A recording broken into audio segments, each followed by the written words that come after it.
So guys, nandito ako uli sa Manila. Bale, this time pupuntahan naman natin yung National Museum of the Philippines. So, dati pala napuntahan ko na yung dalawang museum sa tabi ng Luneta, yung National Museum of Anthropology at saka yung National Museum of Natural History. So this time puntahan natin yung National Museum of the Philippines, Fine Arts. Welcome to the National Museum of the Philippines. Ang National Museum of Fine Arts ay ang dating National Art Gallery.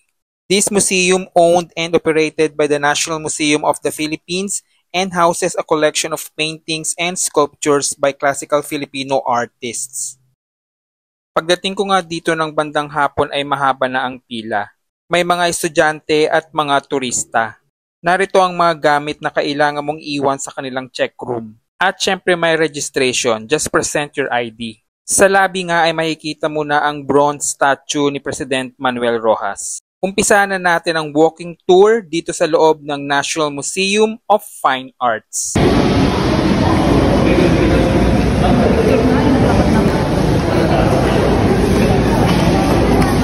So guys, ito yung spolarium na painting. Sa wakas nakita ko na ang sikat na obra ni Juan Luna, ang spolarium.